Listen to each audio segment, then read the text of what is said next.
Son las 7:30 de la tarde, las 6:30 en las Islas Canarias. Bienvenidos todos a la redacción abierta aquí en el Toro Televisión, donde estamos ya listos para planear, para informar, para opinar sobre las noticias que nos afectan en el mundo y en España, especialmente en España. Ya saben, con dos principios, la valentía y el rigor. Y dentro de un ambiente general, porque si no, esto no sería un medio de comunicación, se parecería a esas telepedros que corren por ahí. Aquí lo que prepondera es la libertad de los que vienen y de los que opinan. Empezamos nuestro recorrido en el terremoto 7,7 escala Richter, tuvo lugar la semana pasada en Myanmar, la antigua Birmania, y con sacudidas pues sobre todo en Tailandia y muertos en Bangkok, en su capital, y también se llegó a sentir y ha producido destrozos en China. En Myanmar han decretado el estado de excepción absoluta.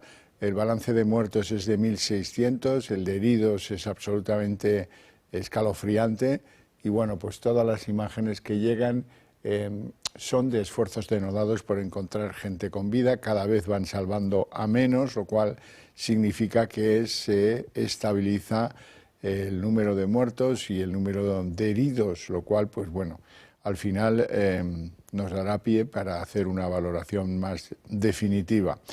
Y bueno, vamos a contar que también, por relacionarlo entre las tragedias, hoy se ha producido una tragedia en una mina de carbón en Asturias, ya tocando casi la provincia de León. Es una mina en Cerredo, donde han fallecido 5 trabajadores, han resultado heridos 4 más y 2 de los que estaban abajo, tratando de extraer el carbón, han resultado ilesos. Y hay que alegrarse por lo menos por eso. ¿Qué ha ocurrido en la mina? Bueno, pues en la mina lo que se ha producido es bastante tradicional, hacía años que no pasaba, pero es bastante, pues hay mucha experiencia minera en explosiones de lo que se llama el grisú. El grisú es pues un gas que está adherido al carbón, se parece al metano, tiene otros componentes, no huele, no se puede detectar y es altamente explosivo. Ni siquiera necesita de una chispa o de una llama para explotar. La verdad es que en la mayor parte de las minas tienen ya unos especie de insufladores de oxígeno para eliminar el metano, para reducirlo en el ambiente, y todo tipo de sensores de la existencia del grisú. Pero algo ha fallado aquí en una mina, por cierto, la de Cerredo, que había cambiado en los últimos años 3 veces de propietario. Pero bueno, en cualquier caso, pues hay que lamentar, como no, esta desgracia para esos trabajadores, en su mayor parte leoneses, que trabajaban en la mina asturiana. Bueno, y volvemos a la actualidad internacional, superando las catástrofes o tal vez incluyéndolas, no lo sé muy bien, pero ¿qué ocurre? Pues que Trump ha dicho que se está enfadando con Putin, que le va a aplicar sanciones muy graves como no acceda al alto el fuego en Ucrania que se le ha propuesto desde la Casa Blanca. Así lo contaban en un medio de comunicación de la confianza de Donald Trump.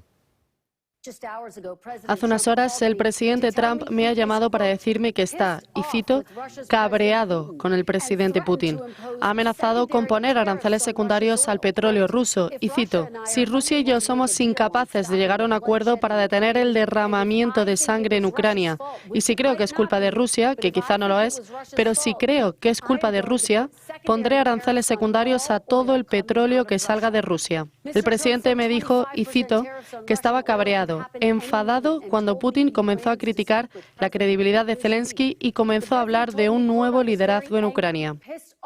Claro, otra cosa es decir, bueno, ¿y la NBC qué especie de atracción ejerce sobre el presidente que le hacen ese tipo de declaraciones? Pero bueno, Trump es completamente ingobernable en el tono y sus declaraciones con periodistas o sin ellos. Por cierto, hoy vivimos la sacudida después de que Donald Trump decidiera revocar los permisos para comprar y vender petróleo procedente de Venezuela. Quiere hacerlo también con Rusia, parece que con Irán.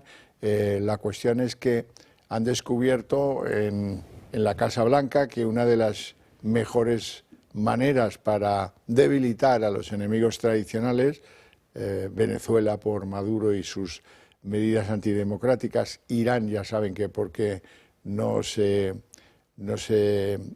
no deja, por ejemplo, de apoyar el terrorismo en Oriente Medio, tampoco son demasiado serios en cuanto a la exposición al riesgo nuclear que puedan significar para el conjunto mundial, y Rusia porque si hay decretadas sanciones, esto de burlarlas a través de exportaciones vía Turquía o la India, todo esto, pues Washington quiere que desaparezca.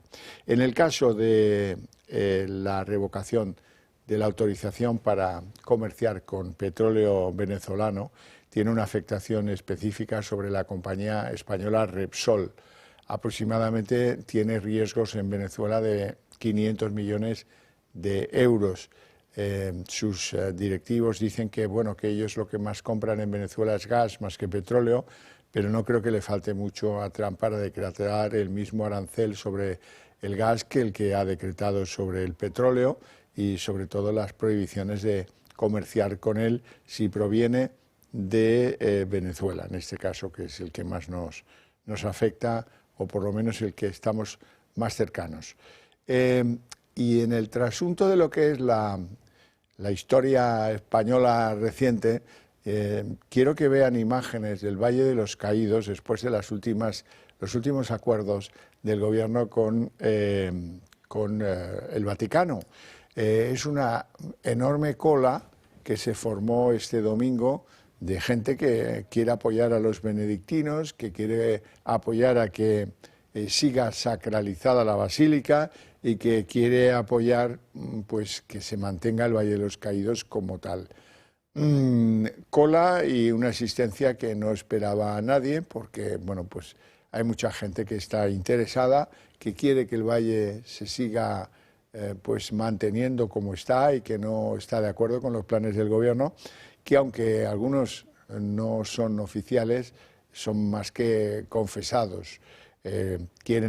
Algunos del gobierno han dicho que quieren tumbar la cruz, otros han dicho que quieren desacralizar la basílica, que quieren expulsar a los benedictinos, y bueno, pues todo esto que ya ustedes conocen sobradamente. Bueno, y hay una noticia internacional, pero que ha causado un terremoto político en Francia y en parte en Europa, y es que los tribunales franceses han condenado a Marine Le Pen, que tenía muchas posibilidades de convertirse en la próxima presidenta de la República Francesa, a 4 años de prisión y una inhabilitación por 5 años, con una especificidad rotundísima.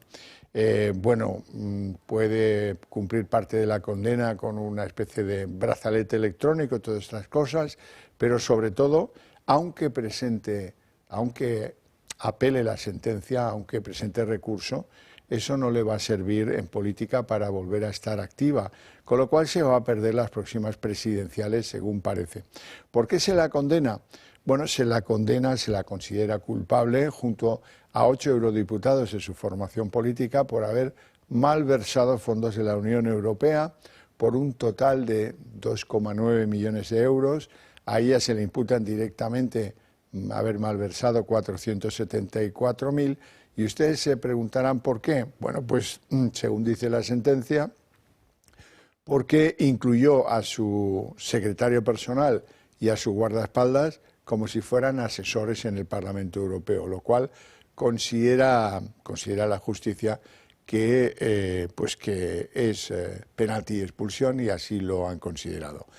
En España, mientras tanto, pues ha habido 2 reacciones, una del portavoz de Vox, de José Antonio Fuster, que decía lo siguiente. Todo nuestro afecto, nuestra solidaridad y todo el reconocimiento a la labor de la que sin duda va a ser la próxima presidenta de Francia. Bueno, no tenemos mucho más que valorar, es un asunto interno suyo. Nosotros no vemos por ningún lado que haya habido mal causado, y ya está. Santiago Abascal también emitía un tuit en el que advertía que no conseguirán callar la voz del pueblo francés. O sea que, bueno, ahí están las cosas. Quiero hablar de este asunto con Germán Terch, que es eurodiputado de Vox y que ya nos acompaña por Skype. según creo. Muy buenas tardes, Germán. Gracias por atender nuestra llamada y por conversar con nosotros siquiera unos minutos. ¿Qué te ha parecido esta sentencia? Bueno, es una declaración de guerra, es un paso más en una batalla que están ya haciendo a calzón quitado. Esta condena por algo que, quiero decir, fue una práctica muy común en este Parlamento, de muchos partidos, y que normalmente esos asuntos se solucionaron administrativamente dentro del Parlamento. Y así fue en muchísimos casos, y después muchísimos casos en que han sido estas contrataciones de personas que trabajan, contrataciones de tener a gente que trabaja para el partido fuera, lo han hecho muchos partidos, sobre todo los dos grandes que llevan controlando este Parlamento desde el principio. Eso, que no les quepa la menor duda. Lo que pasa es que el caso de Marine Le Pen en Francia lo reactivan para hacer un caso penal allí.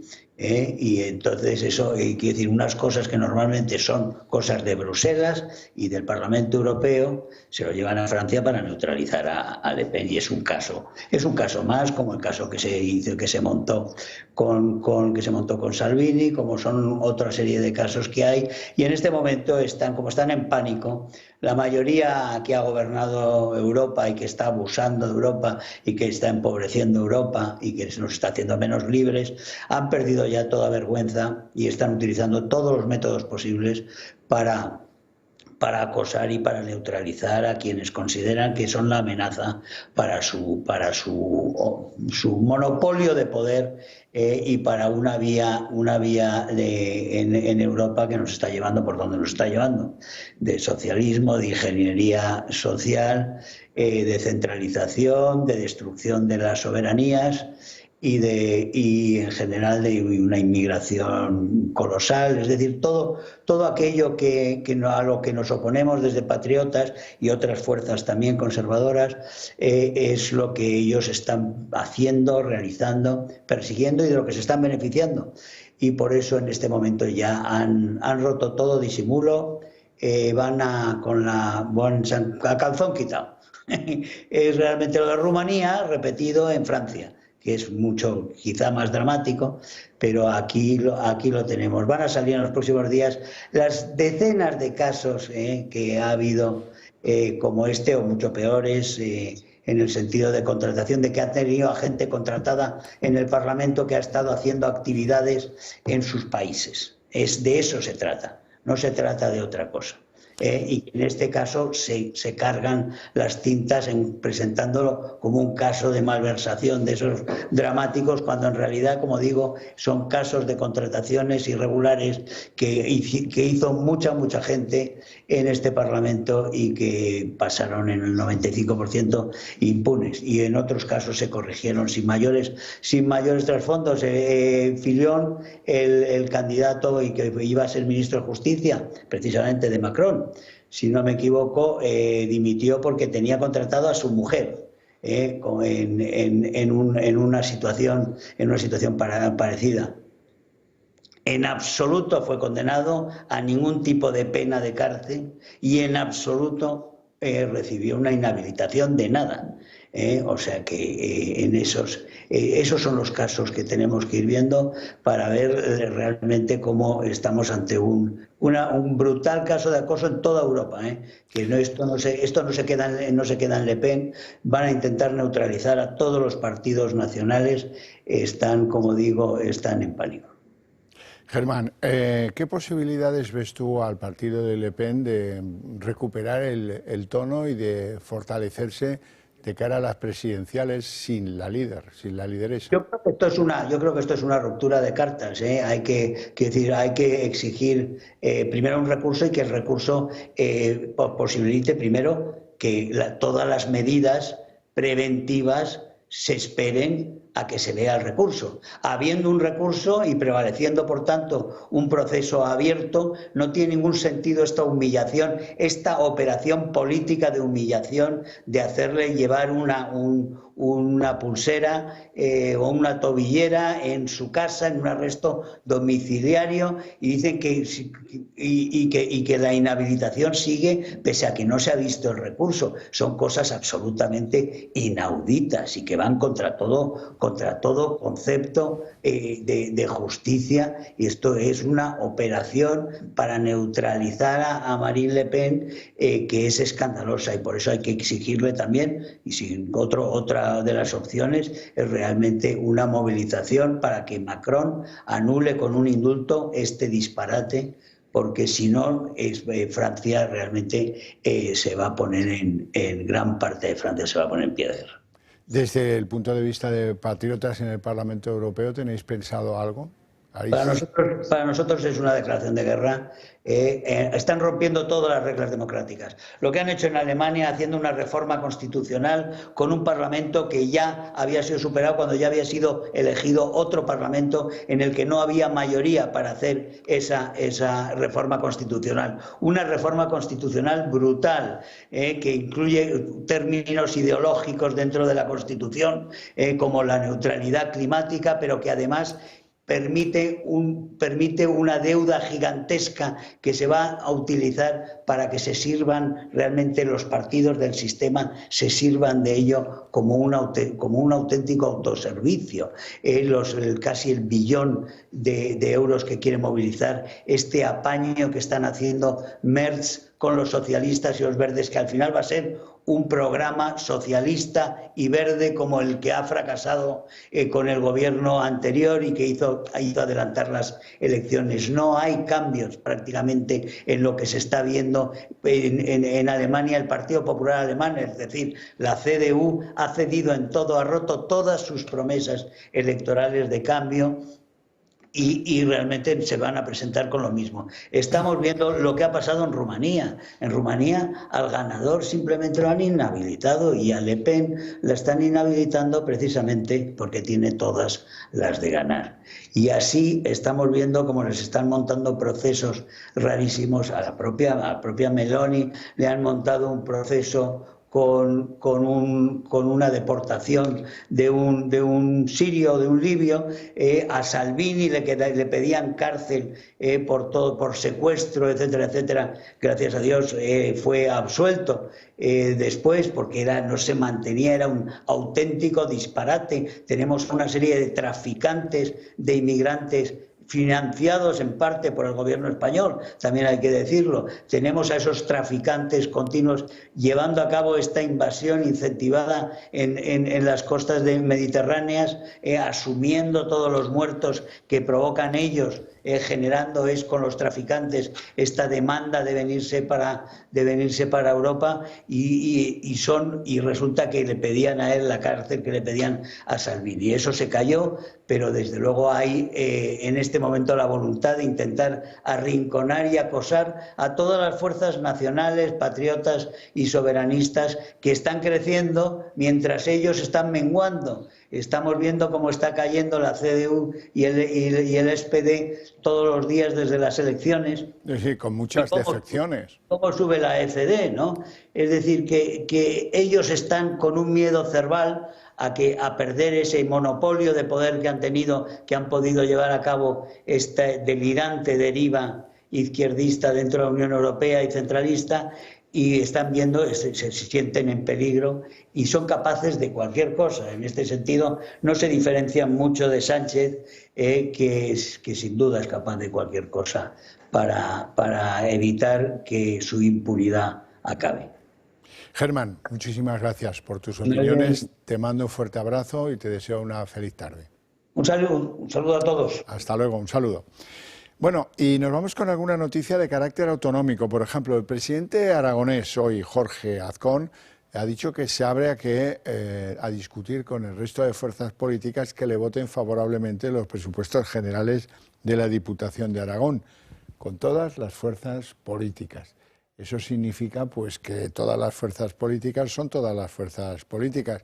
Y en Vox le decía José Antonio Fuster, que lo que le daría la llave a que le apoyaran ellos esos presupuestos autonómicos sería una declaración solemne contra el Pacto Verde Europeo y contra la inmigración ilegal. Pedimos algo muy sencillo, o sea, es decir, unas declaraciones aquí, unas declaraciones allá, un pequeño granutazo, un no sé qué. Necesitamos un poquito más. Necesitamos una declaración, como les diría, un pronunciamiento solemne, pues en sede parlamentaria. No sé, eso ya es una cuestión que el Partido Popular tiene que ver. Y ahora nos toca un poquito de reflexión. España ha vertido al mar este mes toda el agua que consume la población en un año. Toda el agua que consumimos los españoles en un año se ha ido al mar, sin guardarla, sin tratarla debidamente, sin ejecutar el plan hidrológico, por tanto, sin utilizar debidamente nuestras capacidades. El plan de embalses y presas previstos en el Plan Hidrológico Nacional de 2001 hubiera permitido almacenar aproximadamente 6.000 hectómetros cúbicos de agua en el mes de marzo que hemos tenido tan lluvioso. Si no se ha hecho, pues hay que hacer responsables a quienes han decidido pues no hacerlo. El Ministerio de Transición Ecológica de la señora aquella Teresa Rivera, que bueno, pues que ha descartado un montón de esos proyectos para tratar de quedarnos con el agua que cae del cielo y que nos vendía también en determinados momentos. Y sobre la Dana, que en el fondo estábamos pensando en ella, ¿verdad? Como siempre hacemos. La Unión Europea ha adelantado a España una cantidad absolutamente de risa, 100 millones de euros, para atender las necesidades sobrevenidas por la Dana. No es que ahí se quede la cosa, sino que esto es un anticipo que, como ven, pues en Europa el concepto anticipo, emergencia, necesidad de actuar cuanto antes, pues les va un poco más bien ancho que largo, ¿no? Y inmediatamente vamos a hablar de la droga, que ya sabéis que es un tema que a mí me concierne. Me parece que es una vergüenza cómo tratamos este tema. Me parece que hay que convencer a los partidos políticos, algunos de ellos por lo menos, de que este asunto necesita de nuestra urgente atención, que hay que cambiar las penas, que hay que montar, si hay que hacerlo, yo tampoco soy un experto como para ordenar qué es lo que hay que hacer, pero probablemente haya que hacer juzgados extraordinarios, especiales y blindados. Hay que darle más capacidades a la Guardia Civil y a la Policía Nacional, por supuesto que sí. Tras el endurecimiento de penas, hay que actuar contra el blanqueo de dinero procedente de la droga. Hay que actuar sobre los que de forma fraudulenta pinchan en la electricidad y con esa electricidad robada resulta que calientan o airean o lo que demonios sea las plantitas de las plantaciones que hay por todo el mundo rural en España. Bueno, para convenceros de que esto es un drama en cualquier lugar de España, que si no lo atajamos pronto va a haber algún sitio que sea al estilo de lo que pasa en algunos lugares donde están asentados los cárteles colombianos y los cárteles mexicanos. Yo suelo poner el ejemplo del estado de Sinaloa, donde el estado de la República de México ya como que está en retirada, como que mandan más los del cártel que las fuerzas del orden, los jueces y los fiscales juntos. Si queremos que eso no nos pase, hay que actuar cuanto antes, porque aquí la droga, amigos, ya sirve para comprar voluntades de gente importante de las fuerzas de seguridad y quién sabe si también de los juzgados. No me extrañaría nada. Hemos visto como a los jueces y a los fiscales en Cádiz les pintarrajean los coches. Sí, sí. O sea que esto es muy serio, es muy serio y no se puede continuar tratando como si fueran delitos contra la salud. Y ya, porque así proliferan las bandas, proliferan las armas, prolifera el desafío a las fuerzas de seguridad y eso no nos viene para nada bien. Hoy os traigo información sobre aquel hombre corrupto, él, ¿verdad?, que está en la cárcel, es jefe de la UDEF y anterior jefe con responsabilidades en la Policía Nacional en materia de el tráfico de mercancías en los puertos. Le han encontrado una cuenta en Irlanda con más millones de dólares que elevan ya el botín de este tipo en más de 40 millones de dólares, perdón, de euros. Tenía otro tipo de monedas, tenía de todo atesorado. Este es el que tenía emparedado en su casa pues 20 millones de euros, ¿no? ¿Os acordáis? Como si fuera el narco Pablo Escobar, parecido. Bueno, y del caso extremo que demuestra la de pasta que mueve la droga aquí, cómo ese dinero es capaz de comprar voluntades, capaz de comprar y de corromper a una juventud que tendrá que decidir entre sí mover fardos o ponerse a trabajar de verdad. Bueno, y para demostraros que esto está metido hasta el tuétano en todas partes, os traigo algunos ejemplos. Por ejemplo, han detenido a unos tipos, 5 detenidos, porque tenían el ingenio de meter cocaína en sillas de montar a caballo.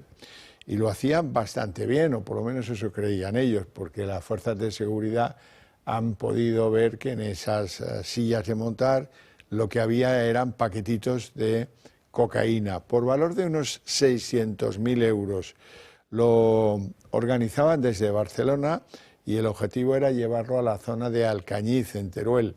Como os decía, 5 detenidos con esta ingeniosa manera desmantelada ya. Y ahora nos vamos a Madrid, a Colmenar Viejo. ¿Por qué? Porque ahí tenemos imágenes de un tipo que le han hecho el control de rutina de la Guardia Civil y le han encontrado más de 10 gramos de cocaína, ocultos en su coche. ¿Trapicheaba con ella? Pues seguro.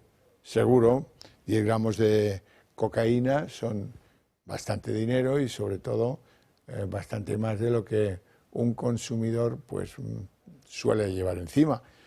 Bueno, pues hasta aquí el repaso que hemos hecho del tema de la droga, en el que, insisto, hay que trabajar. Hay que trabajar, hay que moverse, hay que insistir y hay que empujar para que esto no se desmadre todavía más, que es lo que pasará si siguen mandando ellos, los narcos, y no nosotros, la gente de bien.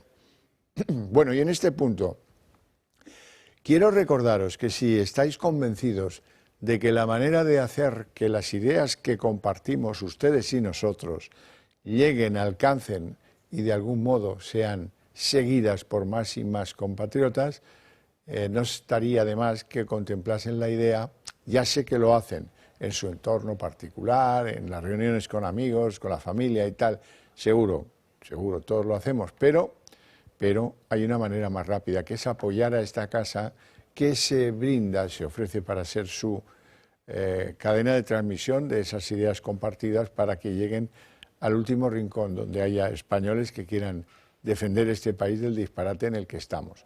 Y eso es tan sencillo como llamar al teléfono que aparece en pantalla, 91 616 2464, una llamadita, 5 minutitos y ya están ustedes integrados en ese Club de Amigos del Toro Televisión y apoyándonos, que es lo más importante, para que nosotros podamos crecer y alcanzar toda la geografía española sin, si ahora mismo tenemos cortapisas.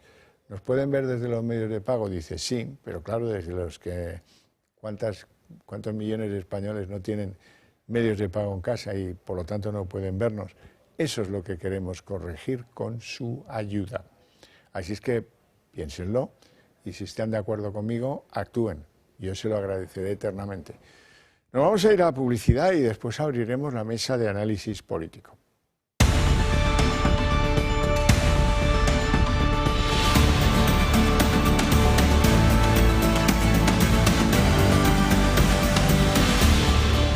Son las 8:03, momento en el que abrimos nuestra mesa de análisis político y les presento a nuestros invitados hoy. Don Julián Salcedo, doctor en Ciencias Económicas, abogado especializado en asuntos inmobiliarios y secretario del Club Liberal Español. Buenas tardes. Muy buenas tardes. ¿Todo bien? Un tiempo excelente, aquí dispuestos, fenomenal. Primaveral, ¿verdad? A ver lo que dura, Don Alberto Serrano, muy buenas tardes. Muy buenas tardes, don Xavier. Abogado, especialista en asuntos administrativos, en asuntos del derecho administrativo, expolítico y escritor. Así es, don Xavier. Un placer estar con ustedes una vez más. Un pensador, por tanto, podría decirse. Intento pensar. Intento y lo consigue usted, ¿eh? Bueno, ya saben ustedes que el diablo cuando se aburre mata moscas con el rabo. Lo que no sé yo es lo que hacen las diablas cuando se aburren. Me refiero a María Jesús Montero. Marisú, si lo quieren así. Así la llaman en el entorno del PSOE andaluz. Me llegan a veces cartas, alguna vez lo he contado aquí desde Sevilla, que dicen, oiga, no, mire, es que en Sevilla no hablamos como esta señora, yo no sé qué problema tendrá, pero no tiene que ver con el acento. Y cada vez estoy más convencido. La última que me ha llegado, comunicación que me ha llegado, ella iba desgranando el otro día, ya saben que está encasquillada en que de la culpa de todo la tiene el PP, porque el PP hace no sé qué, porque el PP no hace no sé cuántos, y decía... ¿Qué es lo que hace Feijóo? Mopongo. Y hoy me escribían desde Sevilla diciendo, oiga, en Sevilla decimos me opongo, no decimos mopongo. Mopongo, pues a lo mejor, qué sé yo, en Guinea Ecuatorial hay algún mopongo, alguna tribu que se llame mopongo, pero el mopongo no es algo aceptable. Ni con acento se perdona, por lo que me dicen nuestros amigos en Sevilla, donde tenemos bastante audiencia, por lo que parece. Bueno, ¿qué barbaridades dijo? Dijo varias. Luego veremos la que dijo en torno al asunto de Dani Alves, del cual ella y yo lo desconocemos todo, pero no ha respetado a los jueces. Y luego lo de las universidades. Es brutal. Este gobierno, donde, por cierto, hay un montón de ministros y ministresas que han ido a universidades públicas, dice que, oiga, que son chiringuitos, que ahí lo que prima es el ansia de hacer dinero, billete, y no la calidad de los estudios que se cursan en ellas. Es más, se dice específicamente que ahí se compran los títulos. Y se dice específicamente que le están como depredando el sitio que corresponde a los estudiantes de las universidades públicas. ¿Pero esto qué es? ¡Qué falta de respeto! Como si las universidades públicas fueran gratis, que no lo son. Cada uno decide en libertad dónde quiere que estudien sus hijos, sus parientes más cercanos o los propios interesados, que ya tienen todos mayoría de edad, ¿no? Si quieren ir a estudiar allí, pues oiga, haga que las universidades públicas tengan ventajas sobre las privadas. Tiene en su mano el poderlo hacer. Eso es una función del gobierno. Ahora, insultarlas, anularles su capacidad formatoria o formativa y decir que vas a sacar normas, como ha dicho hoy Sánchez, para endurecer que no haya más centros universitarios privados, me parece que es ir contra las olas, querido mío Sánchez, porque si los padres y los chavales y las chavalas deciden ir a centros privados, a lo mejor es porque son mejores. ¿Se te ha ocurrido pensarlo? ¿Tus padres por qué te llevaron, Sánchez, a ti a hacer el doctorado en una privada? ¿Por qué te llevaron al colegio ese de élites donde no aprovechaste demasiado? Bueno, vamos a ver, la hoguera la encendía Marisú, pero luego es que los suyos la han continuado, en lugar de decir, bueno, pues es una charlotada más de esta señora, no hagan ustedes caso. No. ¿Han seguido por ese camino? Ya lo creo que sí. Vamos a verlo. La última crítica de María Jesús Montero ha sido para las universidades privadas. La universidad privada es la principal amenaza que tiene la clase trabajadora. No podemos permitir que alguien se compre el título y la formación compitiendo con el hijo del trabajador, que no puede comprarse un título. En estas declaraciones, en las que se habla de prohibir y comprar títulos, parece que la vicepresidenta segunda no conoce la trayectoria de sus compañeros de gobierno. El presidente del gobierno, para empezar, fue alumno de 2 universidades privadas. Cursó licenciatura de Económicas y Empresariales en el Real Centro Universitario María Cristina del Escorial, una entidad privada adscrita a la Universidad Complutense de Madrid, y se doctoró en la Universidad Privada Camilo José Cela, donde también impartió impartió clases de economía. Pero no solo Pedro Sánchez estudió en la privada, también 4 de sus ministros: José Manuel Álvarez, Fernando Grande Marlaska, Jordi Hereu y Elma Sainz. Las críticas a las declaraciones de Montero no han tardado en llegar. Que insulte a 300.000 chicos y chicas que estudian en la universidad privada, a sus familias, a quienes han estudiado en el pasado y a quienes lo ven como una opción de futuro. Es inaceptable. La presidenta de la Comunidad de Madrid también se ha pronunciado. Considera estas declaraciones inaceptables y que rozan la ilegalidad. Por su parte, el presidente del Gobierno ha anunciado criterios más severos para la creación de universidades privadas, a las que ha llamado chiringuitos. Vamos a reforzar las exigencias para garantizar que las universidades sean proyectos de calidad. Queremos combatir el avance de centros privados que priman sin rigor y sin escrúpulos el negocio sobre la calidad. Esos chiringuitos que no cumplen el nivel que cabe exigirle a nuestra educación superior, dañando el conjunto del sistema. Unos chiringuitos educativos que también aparecen en el currículum de su mujer, quien dijo ser licenciada en marketing por la Escuela Superior de Marketing y Negocios, un centro privado sin convalidación universitaria. Que prevalece el negocio y la voluntad de negocio sobre los conocimientos que se imparten, a lo mejor lo conoce Sánchez por propia experiencia personal. Yo, como siempre fui a la pública, pues no tengo ese problema. Julián, es que esto es...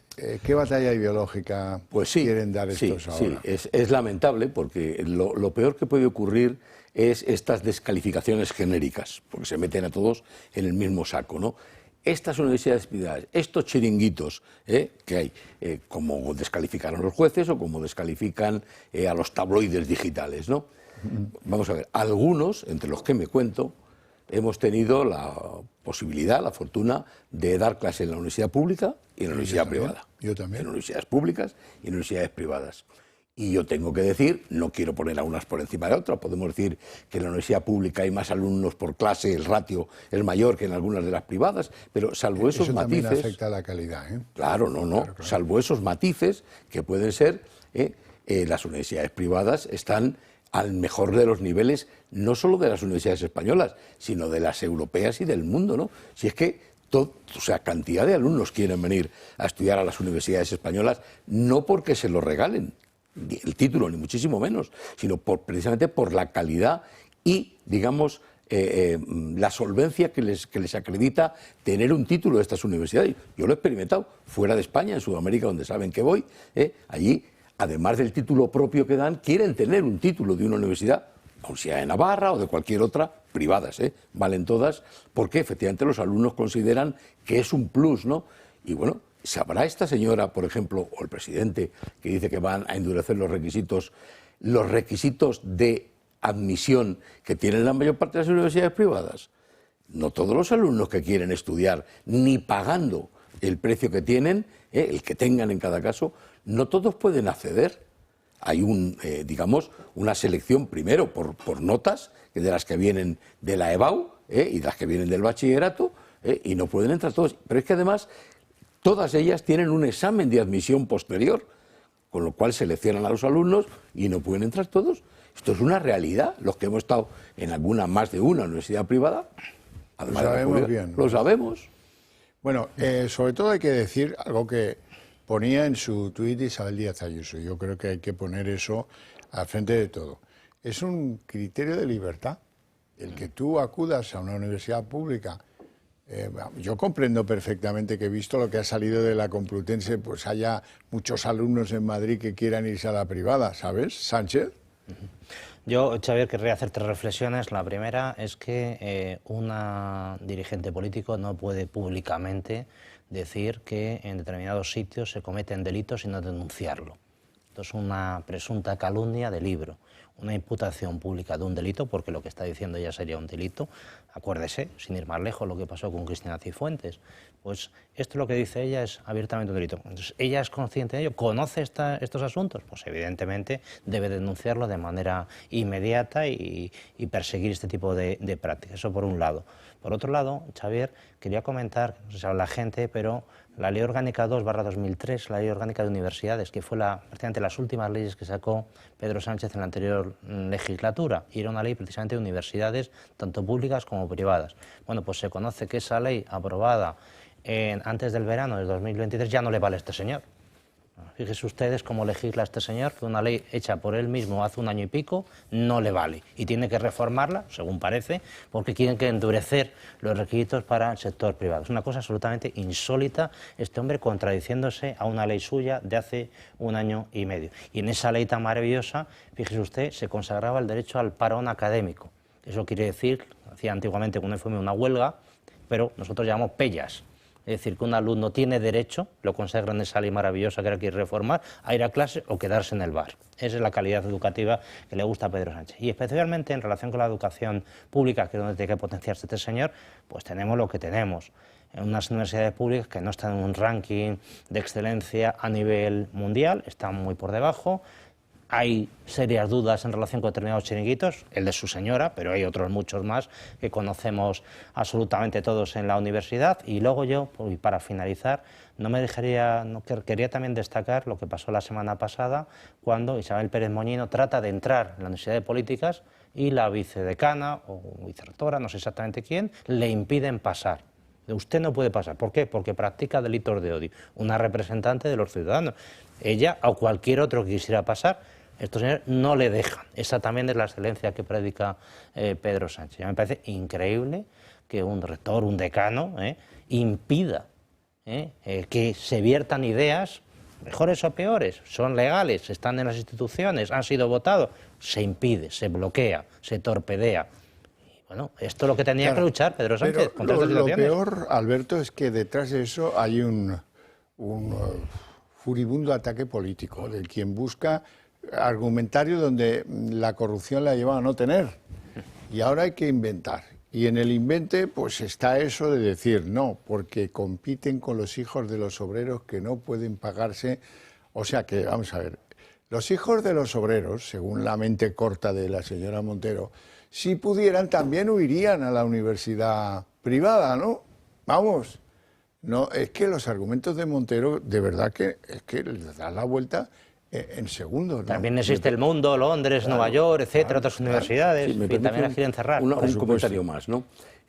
Vamos a ver, es la dialéctica, digamos, de siempre, Lucha ¿no? de clases. Claro, sí, lucha de clases, lo privado contra lo público, etcétera. Sin darnos cuenta que igual que en la sanidad, por ejemplo, la sanidad pública sería incapaz, es incapaz de absorber todas las demandas si no existiera de forma complementaria o sustitutiva la sanidad privada. Esto mismo ocurriría en la universidad pública. En la universidad pública ya vemos también que no todos los alumnos que quieren y superan pueden entrar. También hay una selección, porque dicen, no, máximo 50 alumnos, 80 alumnos por curso, por cada especialidad, lo que fuera. Entonces, si no hubiera universidades privadas, se estaría cercenando la posibilidad de que no pudieran estudiar ni los hijos de los ricos, ni muchos hijos de los pobres, como ellos denominan, claro, ¿no? Que no. Es una dialéctica que yo creo que no va a ningún sitio, ¿no? Completamente absurda, completamente absurda. Y desde luego, oye, si quieres ir por el camino de la calidad, empieza en la pública, que es donde eso depende de ti. Claro, empieza en la pública y luego procura trasladarlo, si crees que es necesario, a la privada también, bienvenido sea. Pero cuando es por artículo mis reales y porque mi filosofía rabio y lloro cuando vengo que cada vez tienen más alumnos en las privadas que en las públicas, hijo, pero si medio gobierno lo tienes que ser educado y es gente con unos cuantos años, ¿eh? Vamos, Marlaska, Ereu, está más cerca de la jubilación, Álvarez está más cerca de la jubilación, el propio Sánchez ya no es un niño. Y han sido unos mimaditos que compraron títulos. Hay que darle la vuelta al argumento. Si eso es así, Pedro Sánchez, entonces que tus padres también te compraron el doctorado, lo del colegio este... Y no vayan los padres, don Xavier. María ¿Los Cristina. hijos de estos señores dónde van? Me gustaría saberlo. Exactamente. Que eso me recuerda cómo pasaba en Cataluña, ¿se acuerdan? Montilla, colegio alemán. Efectivamente. Y dice, pero los padres hablan alemán, dice, no, pero me han dicho que es muy bueno. Claro, lo que le mandaron los padres igual no tiene responsabilidad Pedro Sánchez. Pero ¿dónde manda ella a sus hijas? ¿Dónde las ha mandado? Ya sabemos. Bueno, no me han hecho ustedes comentario, no sé si la... No, yo no he querido ponerlo, ¿eh? No les voy a torturar a mis espectadores con este tipo de cosas. Pero cuando Marisú Montero explica lo que no hace el PSOE o el PP, o a qué se opone el PP, utiliza esta expresión suya de el PSOE lo que hace, el PP, joder, lo que hace y lo que dice es mopongo, mopongo, mopongo. El mopongo no me lo han querido comentar. Desde luego es que lo primero de todo es muy difícil entenderla lo que dice. Porque se come palabras, las corta, ya no es que sea esto, digamos, más o menos andaluz, ¿no? Es que es que no la entiende nadie, ¿no? Están muy ofendidos en Sevilla. No la entienden ni los andaluces, ¿no? No sé si es que además quiere hacer un esfuerzo porque parezca que es más andaluza que lo que es, ¿no? Mopongo suena más a guineano, en realidad. Sí. Alberto. Sí, bueno, ella es increíble que esta señora sea vicepresidenta del gobierno de un país que dice ser serio. Eso para empezar. Y lo va demostrando pues un día con chalanadas del estilo, bueno, voy a ver cómo hago para que lo que me han obligado a aceptar con el salario mínimo interprofesional no se traslade a una merma en los impuestos. Lo explica. Resultado, no lo entiende nadie.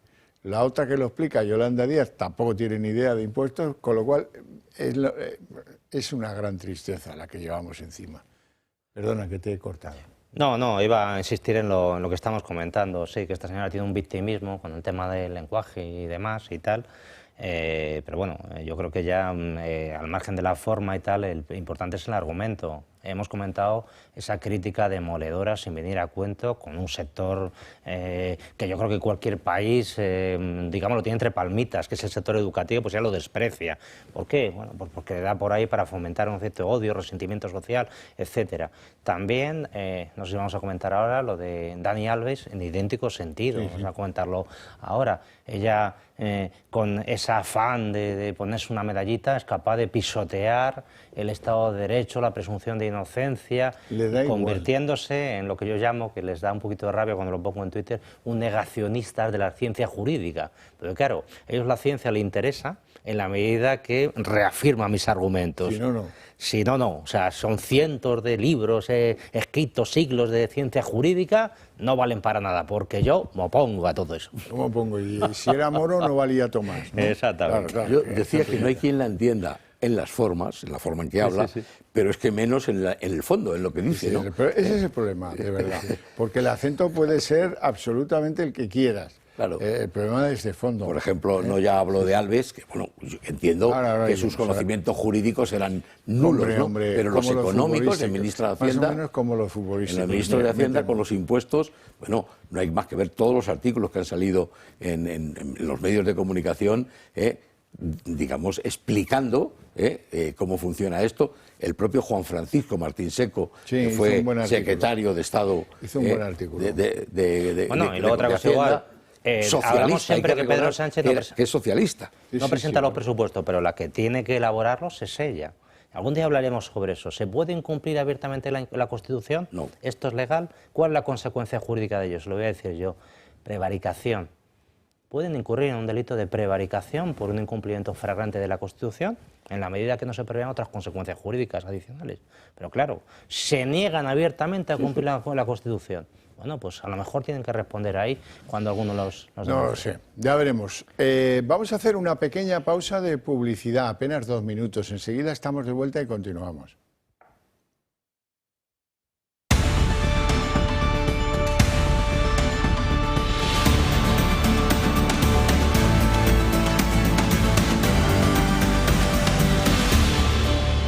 ¿Ustedes se acuerdan de los Juegos Olímpicos de París? Llovía, iban con las barcazas por el río, ahí estaban todos y cual. Y al día siguiente empezaba el tenis. Y por allí se vio a dos que iban con un jerselito rojo, que eran el presidente y Bego. Bego también estaba. Bueno, pues, ahora viene la sorpresa, eso ya lo sabíamos todos. Moncloa esconde las facturas del hotel en el que se homenajearon Pedro a Begoña y Begoña a Pedro, durante sus paseitos por los Juegos Olímpicos de París. Dicen que son argumentos de seguridad nacional, pero cachomendrugos, vamos a ver si eso fue hace ya un montón de meses. ¿Cuál es el argumento de seguridad nacional? No, pero eso lo dicen, Xavier, porque la Ley de Transparencia y la propia Constitución reconoce el derecho al acceso a los archivos y registro público, que dice salvo que afecte a la seguridad nacional. Este es el argumento que siempre utilizan cuando tienen que tapar unas vergüenzas. Se han gastado en un fin de semana 18.000 euros. Que se dice ella, pronto, que se dice pronto. ¿Eso de es de los universidad cuales pública o privada? dicen que 6.000 euros en el desglose que hacían en desplazamientos. Y Cosa pues un poco el resto- rara, ¿no? El resto queda para los hoteles. ¿eh? Claro, claro, una cosa un poco rara, ¿no? Entonces se supone que han ido varias gente con ellos, unos amiguetes, y se han corrido una juerga padre. En el hotel, en la sauna o donde fuera, pues se han corrido una juerga padre, entiendo yo, y como tienen tanta vergüenza de mostrar las facturas, pues lo han tenido que tapar con ese argumento de seguridad nacional. O sea que la justicia francesa podía inhabilitar por 5 años a Pedro Sánchez, ¿no? Hombre, por ese pues, dispendio en suelo francés. Hombre, evidentemente, si siguen el mismo criterio, evidentemente, pero es increíble que han gastado 18.000, ¿qué clase de juergas han pegado? 18.000 euros en 2 días. Pues te puedes imaginar. Bueno, me cuesta imaginarlo, la verdad. No me he visto nada de esas, desde luego. Claro, lo que pasa es que aludir, ya sabemos que es la excusa que ponen siempre, ¿no? Pero aludir a la seguridad nacional, yo podría comprender que antes de iniciar el viaje se nieguen a decir en qué hotel se van a alojar. Bien, pues es comprensible. No, incluso yo podría llegar a ser más comprensivo que tú. Que borren el nombre del hotel, pero nos digan lo que pagaron por Justo es lo que iba a decir. Y si no, nos enseñan la factura y se omiten si el acaso DNI, tal. Dice, y ya pues está, es que punto. si vuelven a ese hotel, si lo que queremos es que no vuelvan a ese hotel, que nos cuesta 18.000 pavos. Ya, pero uno de los pilares del Estado de Derecho es el imperio de la ley. Y esto que dicen es lo que dice literalmente la ley, pero como aquí la ley no se cumple en este país, no se hace lo que diga el señor Pedro Sánchez, pues utiliza esa excusa. Entonces ya, a partir de aquí, vaya usted a los tribunales, tal como están y todo lo demás, y a lo mejor dentro de mucho tiempo sabemos o no sabemos absolutamente nada. Pero bueno, evidentemente no somos tontos. 18.000 euros en 2 días... No hay quien se lo gaste. No hay quien se lo gaste, ni en París. No hay quien se lo gaste. ¿Qué han hecho? ¿Con cuántos amigos han ido? ¿Y qué se han montado? Pues, sí, sí. En fin, bueno, que haya ido Ábalos. No, Ábalos ya estaba fuera del gobierno. Sí, esto fue en agosto. Y qué bien sabe, que pague el contribuyente, ¿eh? Qué bien sabe. A eso lo el bueno. contribuyente, aunque sus hijos tengan que ir a la pública. Claro. Claro, y sean pobres, caro, y como si fueran gratis las públicas. Es que no me lo quito de la cabeza. ¡Qué espectáculo! Bueno, vamos con el juez Peinado. Juez Peinado en 2 fases, en dos asuntos. Por un lado, ha dicho que no a que Bolaños declare por escrito, eso estaba más claro que el agua, y se ofrece, si quiere, para que él le tome declaración en la Moncloa, que es donde trabaja. Hasta ahí todo normal, ¿verdad? Pero, bueno, hay que ir contando estas pequeñas novedades de todo lo que constituye la novedad judicial. Media España, ustedes dos, que son los 2 abogados, se pregunta... Oiga, la culpa de que todo vaya tan mal para este país es que la justicia es extraordinariamente lenta. Pues estamos hablando de procedimientos que han ido inusitadamente rápidos. O sea que, en fin... Pues lo de Peinado, Xavier, va a ir a buscar la testifical de Bolaños y tiene que tener cuidado Bolaños. Porque, claro, acuérdese, la anterior testifical de este señor vinculado al PP, que no recuerdo ahora cómo se llama, que también salió imputado de una declaración... Goyanes. Efectivamente, el que salió también imputado. Entonces, él no tiene capacidad de imputar a Bolaños porque está aforado, pero bien podría elevar. ¿Qué es lo que le está diciendo al señor Bolaños? Que puso a disposición un asesor a disposición de la mujer del presidente para que le hiciera sus cositas. Con lo cual, de algún modo le liberó políticamente. Esto me recuerda al Hermanísimo. Y tantos y tantos casos que hay. De verdad que es que esto no debería quedar impune. O sea, yo cojo a un señor, le tengo contratado, tiene que prestar un servicio. Si luego por la tarde, el fin de semana, pues eso ya me da igual. Pero al menos tendrá que prestar un servicio para el ministerio que le contrata. Si no, vamos a la figura del liberado político, se lleva un sueldo de aquí... Utilizando los membretes de presidencia del gobierno. Claro. Subiéndole el sueldo al cargo de directora general, Cristina Álvarez se llama. Sí, bueno, tremendo.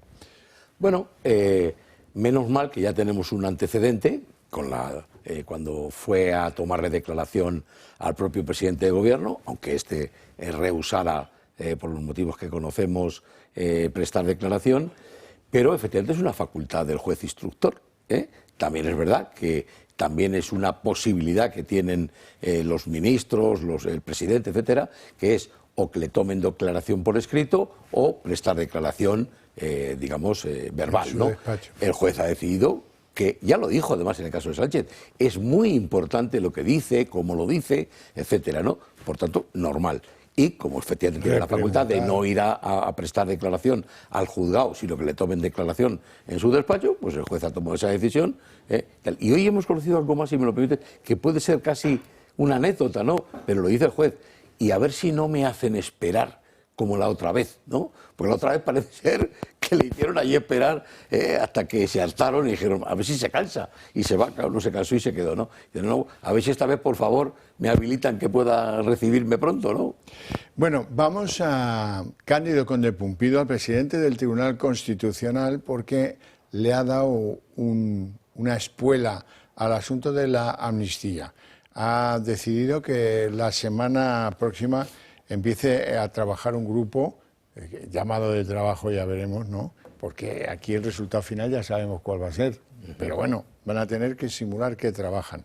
Para llegar a un borrador de sentencia en abril, me refiero, claro está, a la sentencia sobre la amnistía, los recursos planteados contra la amnistía. Es decir, que quiere tener eso antes de Semana Santa para plantearlo antes de verano. Sí, es el recurso, digamos, primero, que tiene que ver con la compatibilidad de la ley de amnistía con la Constitución. Yo creo que ha retrasado un poco el señor Cándido ese tema, porque hay pendiente ya una cuestión prejudicial sobre esta misma cuestión. Pero bueno, evidentemente en Europa también tiene sus tiempos, tiene sus márgenes, probablemente la sentencia de Europa llegue más tarde. Y bueno, él ya se ve en la obligación, lógicamente porque la apremia los tiempos, de dar una primera respuesta para satisfacer a Puigdemont. Dese en cuenta también que están oyéndose ahí ruido de sables, en el sentido de que posible, a lo mejor pues ahí pueda forzar una convocatoria de elecciones, en fin, todo esto está encima de la mesa y es un tema que hay que resolverlo de manera inmediata. Es decir, el compromiso de Sánchez de generar impunidad de todo lo que pasó en el año 2018, él tiene que dar satisfacción. Y sus obligaciones evidentemente terminan en lo que diga el Tribunal Constitucional. Y evidentemente ya se tienen que poner las pilas, darse prisa y sacar esa sentencia que diga lo que nos parece una salvajada, que es legal, es constitucional, perdón, que determinados delitos de la noche a la mañana desaparezcan por imperativo de la ley. Esperemos que, en fin. Sí, lo peor de todo es que yo creo que no hay nadie en España, y probablemente tampoco fuera de España, si se preocupan de lo que pasa aquí, que dude de cuál va a ser el sentido de la sentencia que emita en abril o cuando la emita. Y eso es lo peor de todo, porque si estamos diciendo que el derecho tiene un cierto margen de interpretación, la ley tiene un cierto margen de interpretación, siempre que no, digamos, conculque su espíritu, ¿verdad? Porque la letra puede estar una coma mal puesta, pero el espíritu es conocido, pero sabemos cuál va a ser el sentido. Otra cosa distinta es que ya veremos qué es lo que le ocurre, porque yo creo que esta precipitación que está teniendo, esta aceleración que está metiendo a los recursos que se interponen ante el Tribunal Constitucional, le puede jugar una mala pasada, porque como se encuentre con alguna sentencia de la Unión Europea, de algún tribunal de la Unión Europea, que contradiga lo suyo, yo creo que no le cabrá ninguna otra posibilidad, independientemente de qué responsabilidades hubiera podido incurrir, que presentar su dimisión. Y además se puede producir la circunstancia que los tribunales ordinarios ignoren al Tribunal Constitucional amparándose en la Unión Europea. ¿Qué país es este? El Tribunal Constitucional no tiene valor para un tribunal ordinario, se lo saltan amparándose en la justicia europea. Estaríamos deshechos jurídicamente. Pues sí, bueno, vamos con la trama de Koldo, de Ábalos, etcétera, etcétera. En primer lugar, tienen ustedes que saber que la UCO ha visto unos mensajes de Koldo García dirigidos a su mujer, Patricia Úriz, que también está imputada en el mismo caso de la trama, que les ha dado pie para abrir diligencias a través de los mensajes del móvil para ver si pudiera haber algún elemento de delito de violencia de género contra su mujer. Patricia Úriz ha negado que esto sea así. A mí me parece que siendo que la señora esposa de Koldo, que le consiente las cosas que conocemos, lo niega, pues ya esto como que podríamos prescindir de ello. Pienso lo mismo de lo de Ábalos. Resulta que cuando era exministro de Transportes, unos vecinos suyos del municipio madrileño de Rivas Vacía, Madrid, le vieron. Es una pareja que eran vecinos de Ábalos y dice que le vieron. ¿Le vieron haciendo qué? Pues el día que estalló la noticia de la detención de Koldo García, le vieron que llegaba a una papelera con su coche y allí metía unos paquetes de documentos en bolsas negras como la que llevaba Carmen Pano a la sede del PSOE y las dejaba tiradas en la papelera del municipio. Bueno, pues bien, pero eso no cambia más que la consideración moral. Si me permite, Xavier, yo en relación con el de Koldo no vamos a hacer lo que Marichu Montero, vamos a reconocer la presunción de inocencia al señor Koldo y que bueno, digan los tribunales efectivamente. Es un sano principio, ¿verdad? Efectivamente, es un sano principio del derecho penal. Bueno, pues avanzamos. Entonces resulta que durante el fin de semana han hecho sus andanzas los de Sumar, han puesto a Yolanda pero con un parapeto, han puesto a una coordinadora general nueva, bien, y han pedido unidad de la izquierda haciéndole un guiño a Podemos. Podemos les ha dado un portazo descomunal, lo más crudo que yo recuerde en años. Pablo Iglesias, en declaraciones radiofónicas nunca inocentes, decía hoy que está muerto y que lo que le procede es integrarse en el PSOE y desaparecer ya. Así es que vamos a verlo todo junto. El partido Sumar, al que pertenece Yolanda Díaz, ha elegido nuevos líderes. Lo ha hecho este sábado en el Congreso de Refundación del partido. La vicepresidenta segunda del Gobierno hizo constantes llamamientos a la unidad entre las formaciones de izquierdas, en las que se encuentra Podemos, aunque no se menciona expresamente. La gente no quiere que pensemos igual.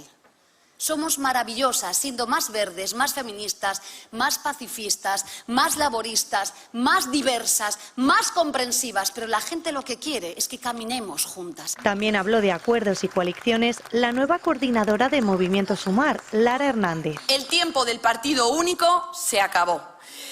Es tiempo de acuerdos. Es tiempo de confluencias, es tiempo de coaliciones. Hemos venido a escuchar, a compartir con todas las fuerzas políticas que forman la coalición Sumar, las que lo hacen hoy y las que lo hicieron el pasado 23 de julio. Tras esta oferta para pactar la unidad y llegar al entendimiento con Podemos, al exlíder del Partido Morado parece no haberle gustado nada la idea. Asegura que el partido de Yolanda Díaz está políticamente muerto. Creo que Sumar ya políticamente está muerto. O sea, Sumar son muchos partidos con intereses electorales diferentes. Creo que lo que terminará ocurriendo es que efectivamente una parte se integrará en el PSOE, con el que no tiene tantas diferencias ideológicas, y luego habrá otra serie de pequeños partidos territoriales o Izquierda Unida agrupados en Andalucía, pero Sumar ya no es un paraguas que sirva absolutamente para nada y creo que Podemos se equivocaría si atendiera a esos cantos de sirena. Por su parte, Ione Belarra ha presentado su lista para liderar Podemos, con una alternativa con la que pretende tomar decisiones al margen del PSOE.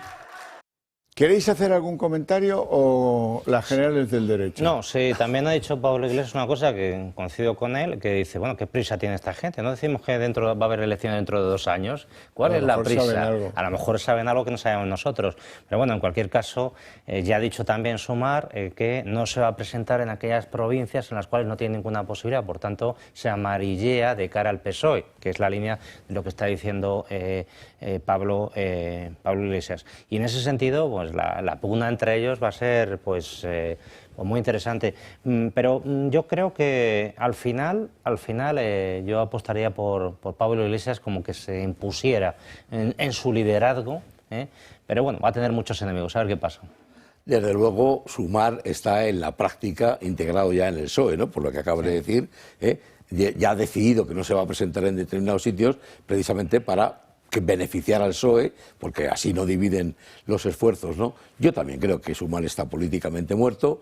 Estos son los últimos estertores, todo esto que está intentando sacar adelante contrarreloj, son los últimos estertores, y si ella, sobre todo Yolanda Díaz, ella tiene alguna esperanza de que Podemos y Pablo Iglesias la acojan de nuevo, yo creo que está muy equivocada, vamos, ¿no? A lo mejor hay una integración, pero todo pasará porque ella desaparezca. Bueno, vamos con, pocas veces lo hacemos, con nuestro rey, el jefe supremo de las Fuerzas Armadas, que hacía unas declaraciones que quiero comentar. El actual debate sobre la seguridad y la defensa en Europa es inaplazable. Debate que nos ha de ayudar en la toma de importantes decisiones que muy posiblemente marcarán nuestro futuro próximo de los próximos años. Hace apenas 3 años, en nuestro continente presenciamos atónitos el comienzo de una guerra de agresión a la que subyace, no lo olvidemos, un peligroso concepto de las relaciones internacionales basado en el imperio de la fuerza y la violación de la integridad territorial de un Estado. Se ha quitado las gafas de esquiar 10 minutos antes de entrar en el Español, ¿no? Y luego, bueno, vamos a ver, en algunas cosas no debemos entrar, pero en otras sí entra cuando le da la gana, ¿no? Sí, es un discurso político extraño en el rey, en estos momentos del curso político, porque hace unas declaraciones en el sentido de que hay que arrimar el hombro, nos está pidiendo Europa, en un esfuerzo en defensa. Y claro, yo creo que esto le exige un desgaste, es un desgaste tremendo para la figura del rey, porque evidentemente en paralelo a todo esto pues le van a criticar, le van a torpedear muchísimo, y él lo sabe. Pero se ve en la obligación de llevarlo a cabo, como cuando se vio en la obligación de hacer esas manifestaciones, cuando lo pasó en Cataluña en el año 2018. Y esas declaraciones van en el sentido de que estamos en un punto complicado, tenemos que llegar a un acuerdo, un consenso sobre esos aumentos, como están haciendo de diferentes países. Hay que recordar que Alemania ha reformado su constitución, es el esfuerzo que están haciendo los alemanes y demás. Y si no, evidentemente, si no se llega a ese acuerdo, no podemos estar así, hay que convocar elecciones. Yo creo que lo que está diciendo, de algún modo, el camino que está marcando es este. Lógicamente esto gustará más, gustará menos, pero él honestamente y de acuerdo con las informaciones que él tiene, entiende que es el camino que tiene que marcar. Por tanto, ahora mismo la pelota en el tejado del señor Feijóo para llegar a un acuerdo con el Partido Socialista, y si el señor Feijóo no quiere llevar, o el precio que le pone al señor Sánchez no lo quiere pagar el señor Sánchez, en el tejado de Sánchez para que desbloquee la situación, porque estamos en un momento crítico. Scholz, que ya no va a gobernar en Alemania porque ha perdido las elecciones, estuvo reunido la semana pasada con Sánchez, y yo creo que Sánchez lo que tiene es que explicarle cómo se puede hacer para no tener que cambiar la Constitución formalmente y cambiarla por la puerta de atrás, porque es mucho más eficaz, más efectivo, como hemos hecho aquí nosotros tantas veces, ¿no? Por tanto, que le diga, Olaf, no hagas esto, mira, yo te voy a enseñar cómo se hace esto, y tienes un resultado mucho más eficaz. Bueno, lo del rey, pues efectivamente, como muy bien ha dicho nuestro amigo Alberto, entra dentro de lo que se espera de él, pero efectivamente es una toma de posición política que no le corresponde, sobre todo cuando además tal vez él tenga una información que el resto de españoles no tenemos, porque nadie nos ha dicho nada. Sánchez sí que ha estado, la Unión Europea ha tomado decisiones, ha decidido un fondo, vamos, una aportación de hasta 800.000 millones, pero aquí no sabemos nada. El presidente ha dicho, pasará por el Parlamento lo que tenga que pasar, como diciendo, y lo que no, ya lo haré yo, que esto es cosa mía, ¿no? Si el rey tiene más información, pues a lo mejor eso puede explicar lo que ha dicho, ¿no? Pero dudo que la tenga. Bueno, vamos con la sentencia Dani Alves y el escándalo María Jesús Montero, que sé que es un tema que estáis esperando. En primer lugar, hay que decir que el Tribunal Superior de Justicia de Cataluña revocó la sentencia que había condenado al futbolista brasileño por una presunta agresión sexual. En segundo lugar, ¿qué hay que decir? Hay que decir que, óigame, es que en el Tribunal Superior de Justicia de Cataluña analizaron la suficiencia o insuficiencia probatoria y les pareció que con esos datos no se podía condenar a este tipo. En ese momento llevaba 14 meses en la cárcel. Muy bien, y luego viene lo que dijo María Jesús Montero. Vamos a escuchar lo que dijo, se lo cuento yo antes. Es una vergüenza. Ella viene a considerar que cree el testimonio de la víctima y le da igual el principio de presunción de inocencia del caballero Dani Alves, porque, claro, por delante de todo eso está el testimonio de las mujeres jóvenes. Estamos contigo, le dice a la víctima, y cosas por el estilo. ¿La podemos escuchar? Qué vergüenza la sentencia de Dani Alves. Qué vergüenza que todavía se cuestione el testimonio de una víctima y se diga que la presunción de inocencia está por delante del testimonio de mujeres jóvenes, valientes, que deciden denunciar a los poderosos, a los grandes, a los famosos. Claro, yo solo puedo decir, pero tú no, maja, porque eres la vicepresidenta del Gobierno de España y te debes a unas normas de comportamiento. Y con eso te has cargado el Estado de Derecho, te has cargado el principio de presunción de inocencia. Y lo peor, que como habéis visto en el tuit, que vamos a volver a ver, es que hoy lunes ya se reafirma en lo dicho, no recula en lo más mínimo. Bueno, claro, sí, pero no. Ella sigue en la misma historia, en que tengo razón, hay que apoyar. No voy a aceptar lecciones ni tergiversaciones del PP. Lo que quise decir y mantengo es que la presunción de inocencia no debe impedir que podamos expresar nuestro rechazo a que de manera sistemática se cuestione a las mujeres que son víctimas de agresiones y del machismo, juzgada y condenada. Ya está, lo dice Marisú. ¿Qué tengo yo que añadir a esto? Pues que mira qué raro que las asociaciones de jueces y fiscales que son de pelajes políticos absolutamente dispares hayan coincidido 7 de ellas, 7, en decir, oiga señora, qué barbaridades dice usted, pero ¿cómo se atreve? Pero usted tiene que respetar a los tribunales, usted no conoce ni las pruebas en el tribunal que lo condenó, ni las pruebas o las valoraciones que hacen de ellas el tribunal que lo absuelve. Limítese a hacer otro tipo de comentarios. Y es muy de señalar, pero mucho, de señalar que ella se remite a lo que dijo y que Feijóo le hace una crítica bastante dura. Vamos a leerlo. Vergüenza es que las asociaciones de jueces le tengan que recordar todo esto a una vicepresidenta. No está en condiciones de ser la número 2 de ningún gobierno europeo. Y pide la dimisión. Hay muchos ya que han pedido la dimisión por estas cosas que dijo, esta soberana tontería. Julián. Bueno, pues lo primero sería innecesario en cualquier país de nuestro entorno, ¿no? Que es absoluto respeto a todas las decisiones judiciales. Nos gustarán o no nos gustarán, y si cabe posibilidad de recurso, pues se interpone un recurso para que sea juzgado por otro tribunal superior. En este caso podría serlo por el Tribunal Supremo si admite la casación, ¿no? Entiendo. Lo segundo, los jueces, que es lo que parece sugerir la vicepresidenta primera, no pueden nunca dictar sus sentencias, digamos, apoyándose en la supuesta opinión pública y mucho menos la opinión política. Todo el mundo considera que es culpable. Pues como todo el mundo considera que es culpable, yo le sentencio, ¿no? El juez tiene que sentenciarle conforme a las leyes vigentes y los medios de prueba que hayan quedado atestiguadas en el juicio, ¿no? Y recordar, digamos, una frase que es sobradamente conocida: es preferible que un culpable sea puesto en libertad antes que un inocente sea sentenciado y esté condenado a prisión, ¿no? Pues yo no sé si este hombre es inocente o culpable, el juez habrá considerado las pruebas, las circunstancias, las habrá valorado y ha decidido ponerle en libertad.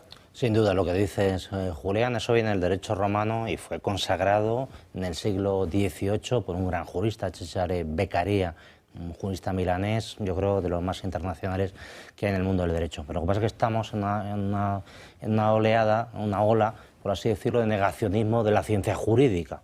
O sea, la ciencia es maravillosa, todo fundamental. Ahora, en contra del derecho, opinamos aquí todo el mundo, cientos y cientos de libros, escrituras, nada. A la hoguera. A la hoguera. Y tenemos, en la desgracia, en Barcelona, de 2 situaciones absolutamente bochornosas. Primero, una persona que en principio ha sido inocente, ha estado desde el año 2022 en prisión. Habrá que compensar a esa persona. 14 meses en prisión. Bueno, son circunstancias penosas, de vez en cuando salen, y el principio de presunción de inocencia lo que procura es que eso ocurra lo menos posible, que es muy penoso. Y en paralelo tenemos una persona culpable, no por las instancias de Cataluña, sino por el Tribunal Supremo, que es Laura Borràs, y sin embargo no ingresa en prisión. Por tanto, un inocente en la cárcel y una persona culpable que no ingresa en prisión porque está pendiente, que es un indulto, que si no sé qué. En fin, 2 situaciones absolutamente lamentables ambas. En cualquier caso, la patada al Estado de Derecho es propio de mentalidades totalitarias en este punto. Hemos dicho, son 4 patas del Estado de Derecho. Una de ellas, desde luego, es el respeto a los derechos humanos básicos. ¿Qué más derecho humano básico que es la presunción de inocencia como garantía procesal penal? También se pisotean otros muchos derechos básicos, la propiedad privada, la educación, eso hemos hablado aquí todos los días, pero es otro más. Esta señora considera normal que con una mera acusación de una mujer joven una persona vaya a la cárcel. Y digo yo, si una mujer joven le acusa de agresión sexual al presidente del gobierno, ¿diría lo mismo? Y es que se contradicen a los... ¿De modo alguno? Claro. Pero además, ¿desde cuándo el testimonio de una persona en un pleito penal, en un proceso penal, que no vaya acompañado de pruebas suficientes a juicio del juez, que es el que tiene que sentenciar, ¿desde cuánto vale más un testimonio que una prueba? Pues eso era propio de la Inquisición. Decía, este señor es un hereje, una bruja, un hereje, que con un mero testimonio de un vecino llevó a esa hoguera a otro, que es lo que pretende esta señora, saltándose toda la ciencia jurídica elaborada durante siglos y siglos para evitar este tipo de situaciones. Recapitulo, lo evidente es que esta señora no puede ser la vicepresidenta del Gobierno de España. Eso es lo evidente. Pero bueno, como se trata de premiar a los más forofos y a los más fanáticos, pues seguro que esto le ha dado el pasaporte a la fama. Y luego resulta que ella está bastante ajada, entre que es vicepresidenta, ministra de Hacienda y a la vez candidata en Andalucía, pues hay que disculparla porque a veces pues tiene estos momentos que nos dan tardes como la de hoy. No tenemos tiempo para más, si acaso para que yo agradezca la presencia en el programa de estos dos caballeros y de ustedes que ponen la pasión desde sus hogares. Pero para ustedes tengo premio, porque a la vuelta de publicidad, que nos vamos a ir ahora mismo, empieza el día en 30 minutos.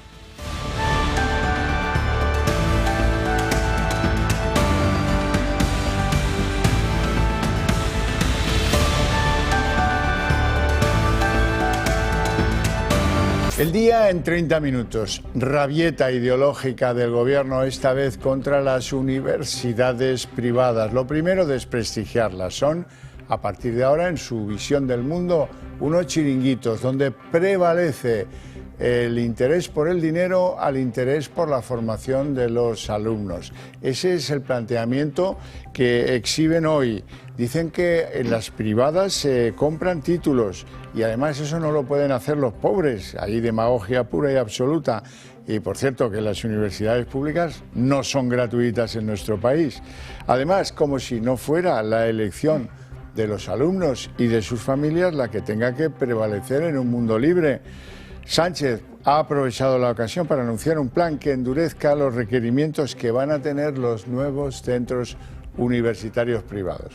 Y este plan en realidad es un nuevo ataque al Ejecutivo de Isabel Díaz Ayuso, que recientemente lanzó una iniciativa para relanzar la universidad privada y para dotar a estos centros de una financiación estable.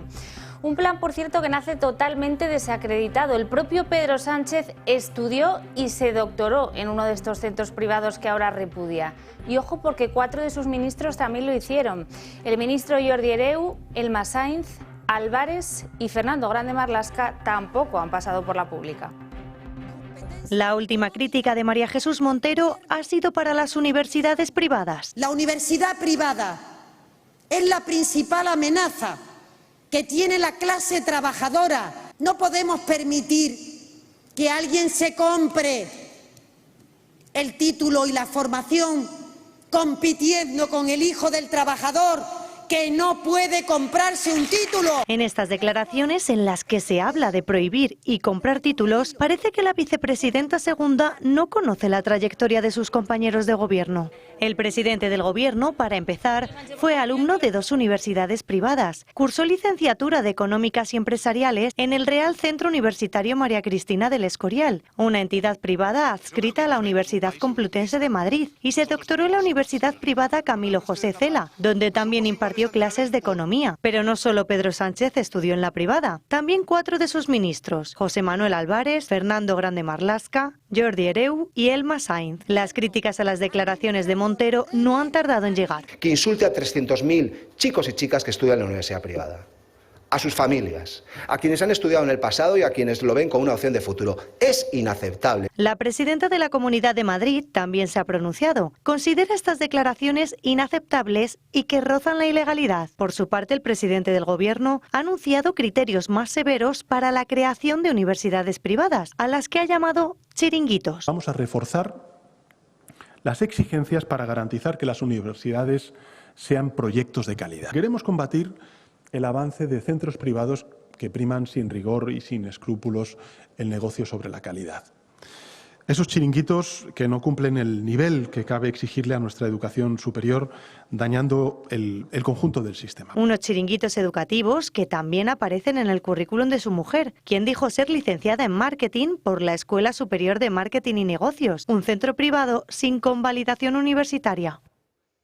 Comunicado conjunto de las asociaciones de jueces y fiscales contra las declaraciones de la vicepresidenta María Jesús Montero este fin de semana contra el tribunal que absolvió al futbolista brasileño Dani Alves. Las 7 entidades, asociaciones de jueces y fiscales de todo tipo de ideología, se unen, y esto es algo inédito, para criticar las declaraciones que a veces hacen algunos políticos y que dicen pueden minar la confianza de los ciudadanos. Piden respeto a las decisiones de los jueces y sobre todo a la presunción de inocencia, que recuerdan es un derecho fundamental en España. En un acto del PSOE este fin de semana, Montero arremetió contra la sentencia de Dani Alves, criticando que la presunción de inocencia estuviera por encima, dijo, de los testimonios de las mujeres. Las 7 asociaciones de jueces y fiscales le recuerdan la importancia de la presunción de inocencia. Y hoy también hay reacciones de la oposición. Tanto PP y Vox piden a María Jesús Montero que dimitan, porque dicen que sus declaraciones lo que mascaran es una grandísima irresponsabilidad.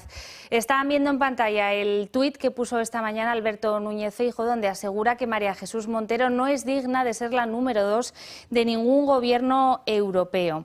La ministra de Hacienda, por su parte, acusa al PP, ojo, de tergiversar sus palabras y asegura que el partido no puede hablar de respeto a la presunción de inocencia cuando se la ha saltado en casos como el del fiscal general del Estado, Álvaro García Ortiz. Hoy en el PSOE no desacreditan a la ministra, aseguran que hay libertad para opinar de las sentencias judiciales, siempre desde el respeto, pero en corrillos con los periodistas sí que dejan ver que fue todo fruto, dicen, de la impotencia. Van a escuchar esas palabras de María Jesús Montero este fin de semana. Qué vergüenza la sentencia de Dani Alves. Qué vergüenza que todavía se cuestione el testimonio de una víctima y se diga que la presunción de inocencia está por delante del testimonio de mujeres jóvenes, valientes, que deciden denunciar a los poderosos, a los grandes, a los famosos. Habrá que preguntarse qué pasa en un país en el que los que gobiernan buscan la polémica forzándolo todo, aun a riesgo de parecer como ignorantes ante la opinión pública. Ese no es, sin embargo, el problema. La cuestión es que desde el poder se critica aquello que no entra, no encaja en tus principios, sin tener en cuenta pues la moralidad de las cosas. La presunción de inocencia es la base del derecho. María Jesús Montero, a veces vicepresidenta, a veces ministra de Hacienda y los fines de semana candidata socialista en Andalucía, ha dejado en evidencia que en el gobierno Sánchez no hay ministros menos radicales que otros, que todos son igualmente radicales, capaces de pactar con Bildu, luego con Puigdemont, de dar amnistías a voluntad, de anular sentencias como la de los ERE. El gobierno en pleno se ha desbordado por la pendiente del o es como yo quiera o rompo la baraja, copiando en eso al propio Pedro Sánchez. Montero no tiene ni idea de por qué el Tribunal Superior de Justicia de Cataluña absolvió al futbolista Dani Alves de un delito de posible o de presunta agresión sexual por el que había sido condenado y por el que llevaba 14 meses en la cárcel. Sin embargo, Marisú, sin conocimiento jurídico alguno, dice que es una vergüenza. Elude el debido respeto al tribunal que ha decidido pues, que no hubo delito o que no hay pruebas para acreditar ese delito, que conoce perfectamente el caso, no como la propia Marisú. Todos están en contra suyo. Ha conseguido que 7 asociaciones de jueces y fiscales que tradicionalmente están a la greña hoy estén de acuerdo en que las opiniones de una vicepresidenta ponen en peligro el Estado de Derecho y desprecian la presunción de inocencia. Mientras tanto, y esto es muy interesante, en el PSOE la justifican, hombre, qué remedio, ¿verdad?, pero con cuidadito, escasamente, y eso es bien llamativo. Y ella, en lo suyo, ratificarse en que la culpa de todo la tiene el PP y decir que están en la teoría del mopongo. Bueno, y vuelven las luchas cainitas entre Sumar y Podemos, esta vez con protagonistas como Yolanda Díaz o Pablo Iglesias. El fundador de Podemos rechaza la oferta de Yolanda Díaz de volver a concurrir juntos en las próximas elecciones. Además, asegura que Sumar es un partido políticamente muerto que acabará integrándose en el Partido Socialista. Estas declaraciones coinciden con la presentación de una nueva candidatura de Ione Belarra con críticas veladas al partido de Díaz. El partido Sumar, al que pertenece Yolanda Díaz, ha elegido nuevos líderes. Lo ha hecho este sábado en el Congreso de Refundación del partido. La vicepresidenta segunda del Gobierno hizo constantes llamamientos a la unidad entre las formaciones de izquierdas, en las que se encuentra Podemos, aunque no se menciona expresamente. La gente no quiere que pensemos igual. Somos maravillosas, siendo más verdes, más feministas, más pacifistas, más laboristas, más diversas, más comprensivas, pero la gente lo que quiere es que caminemos juntas. También habló de acuerdos y coaliciones la nueva coordinadora de Movimiento Sumar, Lara Hernández. El tiempo del partido único se acabó. Es tiempo de acuerdos. Es tiempo de confluencias, es tiempo de coaliciones. Hemos venido a escuchar, a compartir con todas las fuerzas políticas que forman la coalición Sumar, las que lo hacen hoy y las que lo hicieron el pasado 23 de julio. Tras esta oferta para pactar la unidad y llegar al entendimiento con Podemos, al exlíder del Partido Morado parece no haberle gustado nada la idea. Asegura que el partido de Yolanda Díaz está políticamente muerto. Creo que Sumar ya políticamente está muerto. O sea, Sumar son muchos partidos con intereses electorales diferentes. Creo que lo que terminará ocurriendo es que efectivamente una parte se integrará en el PSOE, con el que no tiene tantas diferencias ideológicas, y luego habrá otra serie de pequeños partidos territoriales o Izquierda Unida agrupados en Andalucía, pero Sumar ya no es un paraguas que sirva absolutamente para nada, y creo que Podemos se equivocaría si atendiera a esos cantos de sirena. Por su parte, Ione Belarra ha presentado su lista para liderar Podemos, con una alternativa con la que pretende tomar decisiones al margen del PSOE. El juez que investiga al fiscal general del Estado, Álvaro García Ortiz, por la filtración o la presunta filtración del correo al pareja de Isabel Díaz Ayuso, ha exonerado de responsabilidad en la participación a la excargo de Moncloa, Pilar Sánchez Acera, hoy alto cargo de los socialistas en Madrid. El juez, sin embargo, advierte fisuras en su testimonio. Ángel Hurtado, el magistrado que instruye la causa, escribe que su testimonio, en cualquier caso, apuntala los indicios contra los dos fiscales que están imputados en la misma causa. Bueno, y es muy probable que el juez Peinado vuelva a la Moncloa a tomar declaración el próximo 16 de abril, esta vez a otro miembro del gobierno de Pedro Sánchez. El juez ha rechazado la petición del ministro Bolaños de declarar por escrito porque asegura los hechos por los que está citado a declarar, la contratación de la secretaria de Begoña Gómez en su cátedra, ocurrieron antes de que este fuera ministro, cuando tenía un cargo de menor rango. La declaración de Bolaños se precipitó hace unas semanas cuando un funcionario de Moncloa aseguró que fue el triministro quien dio el visto bueno precisamente para contratar a Álvarez. En los últimos días se han barajado varias localizaciones para llevar a cabo esta declaración, pero el magistrado ha puesto sobre la mesa la posibilidad de volver a hacerlo en Moncloa, donde ya estuvo interrogando a Pedro Sánchez. Esta vez, ojo, pide evitar las esperas de aquella vez y plantea que le pongan a disposición un coche oficial. Bueno, y las andanzas de la trama, pues verán, por un lado, la justicia está investigando al mano derecha de Ábalos, Koldo García, por si fuera posible autor de un presunto delito de violencia de género contra su mujer, Patricia Úriz, que también está imputada en esta causa. Las diligencias se han abierto después de encontrar indicios incriminatorios en el propio teléfono móvil del asesor del antiguo ministro de Transportes, de Koldo. Según se ha podido conocer, la esposa de Koldo, Patricia Úriz, niega que se haya podido cometer este posible delito. Y por otro lado, José Luis Ábalos, el ministro de Transportes, estuvo varios minutos deshaciéndose presuntamente de documentación en una papelera del municipio madrileño Rivas Vacía, Madrid, el mismo día en que estalló la noticia de la detención de Koldo García por parte de la UCO. Es el relato de un matrimonio que fue vecino de Ábalos en el chalet en el que residía el exministro junto a su pareja Andrea. Ambos, la pareja, los vecinos, vieron cómo Ábalos paraba su coche frente a la papelera, sacaba unos documentos, los metía en bolsas y los arrojaba a la papelera pública. Y también es noticia en la Comunidad Valenciana la detención de un hombre de 30 años por amenazar de muerte, ojo, a Carlos Mazón, al presidente de la Generalitat. Se trata de un hombre de nacionalidad española y se cree de ideología independentista que había publicado un artículo en el que amenazaba al presidente con quitarle la vida y con literalmente pegarle un tiro entre ceja y ceja. El detenido incluso advertía a su entorno de que si estaba cerca podría salir mal parado. El arresto se produjo la semana pasada por un presunto delito de odio y amenazas y no se descartan nuevas detenciones.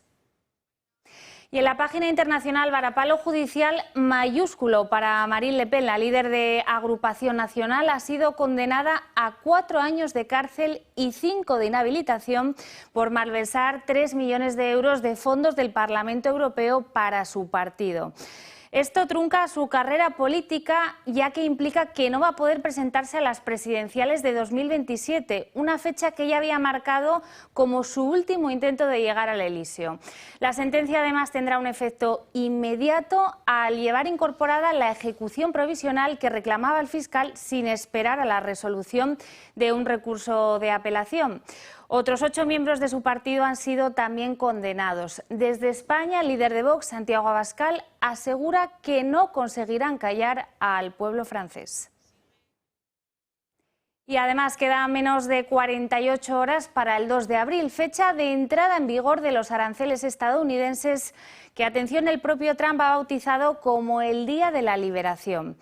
¿Qué recargos van a empezar a aplicarse a partir de este miércoles? Pues aquellos productos que, según Trump, y aquí entra cualquier tipo de producto, también imponen barreras comerciales a Estados Unidos. Aquí en Europa es el caso del IVA. El plan afectará además al sector automovilístico con aranceles del 25% a todos los coches importados, salvo algunos componentes fabricados en Canadá y México. Estos países no se libran. También a partir del miércoles podrían soportar gravámenes adicionales. Irían a productos agrícolas, partes de automóviles o ciertos tipos de maquinaria. Estas 3 medidas se suman a las ya vigentes para el aluminio y el acero y las importaciones chinas. Y Donald Trump revocó en las últimas horas el permiso para adquirir petróleo venezolano a la compañía pública de ese país, PDVSA. Una de las afectadas es la compañía petrolera española Repsol, que mantiene riesgos con Venezuela por valor de 500 millones de euros.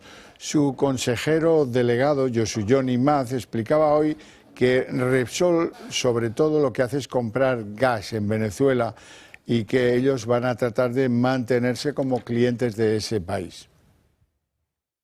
Y vamos a ver si somos capaces de buscar mecanismos que puedan permitir que sigamos con nuestra actividad en este país, que nunca ha sido fácil, pero que, lógicamente, tenemos también una responsabilidad en la medida en la que, como decía antes, pues prácticamente una parte importante del sistema eléctrico también depende de nuestra producción, que es sobre todo gas natural, en este caso, en el caso de Repsol en Venezuela.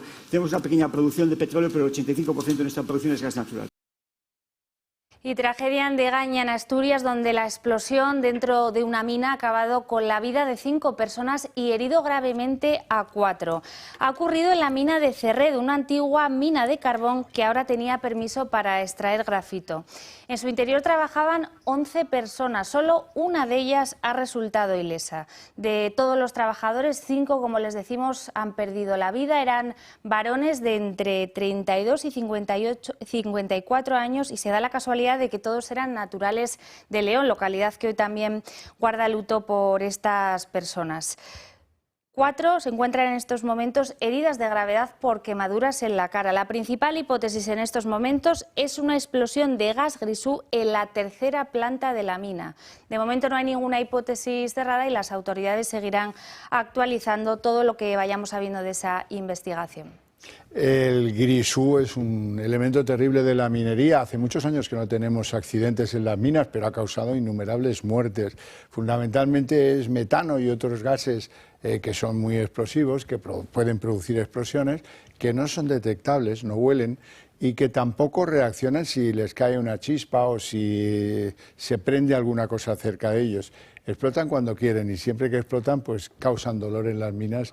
Como tú sabes mejor que yo, que para eso eres de Asturias. Efectivamente. Bueno, vamos a ver, ¿qué pasa con el cohete alemán?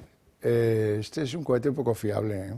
Pues sí, visto los resultados, desde luego que lo es. Era el primer cohete que se lanzaba desde Europa al espacio y lo cierto es que no ha tenido mucho recorrido. Apenas 40 segundos han pasado desde el despegue y este cohete, conocido como Spectrum, de una compañía alemana, dejó de volar, lo van a ver, y cayó muy cerca del lugar de lanzamiento, sobre el Ártico en Noruega. Desde luego el enclave de estas imágenes que están viendo es espectacular.